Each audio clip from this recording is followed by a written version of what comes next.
This is pharmaphorum web editor Nicole Raleigh, and I am at ESMO 2025 taking place in Berlin.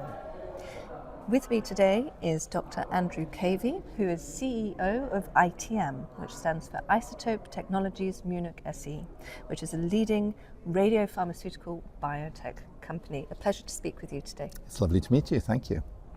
So ITM is developing lutetium, actinium, terbium and gallium-based next-generation radiotheranostics. Indeed, at ESMO this year, the company will be presenting further data on the efficacy, the safety and subgroup analysis from its phase 3 COMPETE trial evaluating lead candidate ITM-11.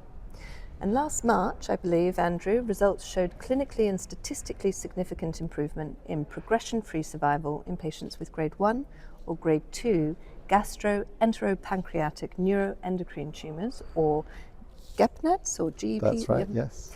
Treated with the radiopharmaceutical compared to the standard of care treatment. And ITM is on track to submit the positive findings to the FDA this year in a new drug application for ITM-11 in the treatment of GEP-NETs.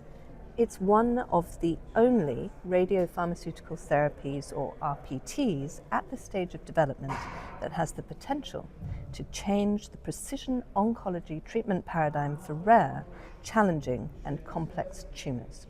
So, Andrew, firstly, please introduce yourself for our viewers.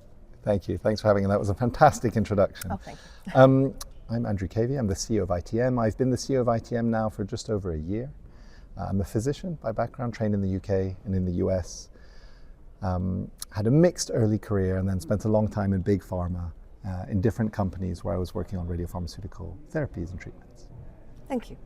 And can you please describe, so viewers are very clear on this, the landscape of unmet need in GEP-NETs?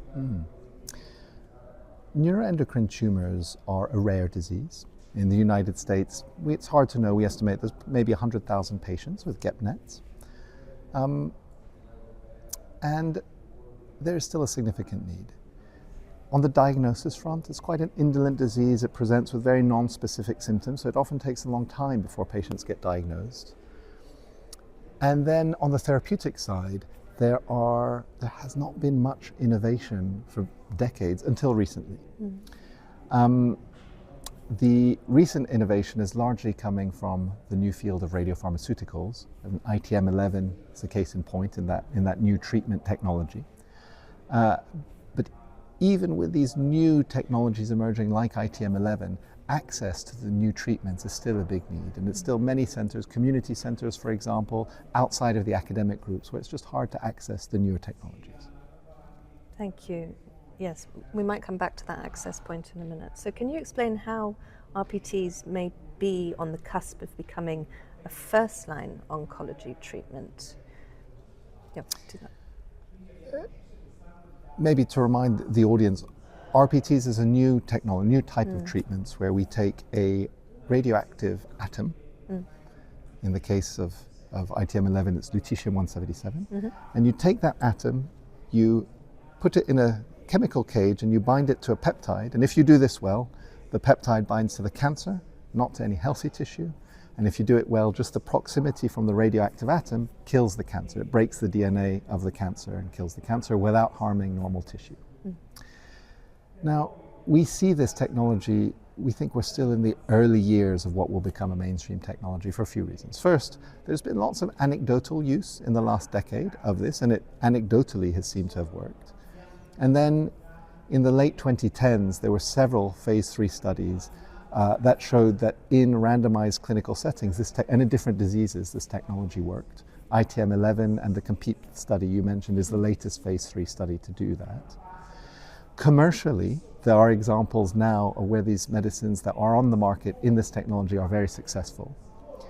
And now we're on the cusp of seeing significant investments from venture capitalists, new biotechs emerging. The ITM pipeline is very robust, with companies going after novel targets, novel cancers. And that's why we really feel that there's sort of a proof of concept, both scientifically and commercially, and now we're seeing the next wave of treatments starting to emerge. Thank you. So let's go with those notions of commercialization and the next wave of treatments. And I was wondering if you could explain for our viewers how ITM is driving that shift through its broad pipeline and isotope manufacturing business to serve, importantly, more patients, given that access issue you mentioned earlier, in indications that do not yet benefit from RPTs. Yes, and really there's two ways we're looking at it. ITM is an unusual company. We have two pillars of value. On the one hand, we manufacture and commercialize the radioisotopes. So for example, I mentioned lutetium-177 is one of them, and we manufacture this at GMP and sell it to the whole industry. And so we've been a foundational pillar to enable this platform to grow from all of the biotech, pharma companies, research institutes, scientists working in this field. The second pillar for us is our pipeline. We have a broad pipeline, and of course, ITM-11, which you've mentioned, has had a positive phase 3 readout. We're working on FDA submission and commercialization, but we also are thinking about what comes next. What's the next generation of therapeutics and imaging agents in this field? And the way we think about this is in how do you innovate? How do you stay first in class, best in class with each component of the medicine? So, for example, on the isotope, we do lose lutetium. You also mentioned actinium. But the next generation for us, we're investing a lot in terbium-161 as a new radioactive isotope, which we think could offer significant benefits in killing cancers. We also go after novel targets on new cancers. We have examples in our pipeline of new novel medicines going after clear cell renal cell cancer, a drug we call ITM-91, targeting a target called carbonic anhydrase 9. We also have an example of a novel target in glioblastoma, a rare form of brain tumor, targeting carbonic anhydrase 12 as examples. Thank you. Foundational pillars indeed, enabling indeed. So let's shift more broadly to ESMO now. I know we're speaking very early on at the Congress, but perhaps aside from radiopharmaceuticals, or perhaps linked to that forward wave movement that we've been discussing, what do you think will be the key takeaways specifically in 2025 from what you've been hearing? And what are you keen to hear more about? It is early days. We're now on day one of the Congress. In general, as someone who's trying to build and help build the radiopharmaceutical field, radiopharma is one new modality to treat cancer. And in general, I'm very excited to see how radiopharma is advancing with the data and how all the other modalities are. And there's certainly room, there's so much unmet need in cancer, there's room for many different approaches. In the abstracts and the early data that's been released before the Congress, we've seen across multiple areas, obviously there's a lot of news around ADCs, and I'm very excited to see what's coming out there. Small molecules, there's advances in G12C, G12D, which I'm very excited to read about. mRNA, there's some new data going to be presented. Bispecific T-cell engagers, like across all the modalities you can imagine that we as a scientific community are trying to apply towards cancer, we're seeing advances. And I think for me, this Congress will be interesting to see how all of these interplay and what will be the niche, the area where each approach adds the most value for people with cancer. Absolutely. And if we think about that interplay, looking to the future, where do you hope the oncological field will be in, say, 5 or 10 years? I'll answer that in two ways. The first, I'll answer that with my ITM lens, because I think there's so much more we the community can do in radiopharmaceuticals. We're really scratching the surface, whatever the metaphor is. We're at the cusp of something much bigger. New isotopes, new cancer types.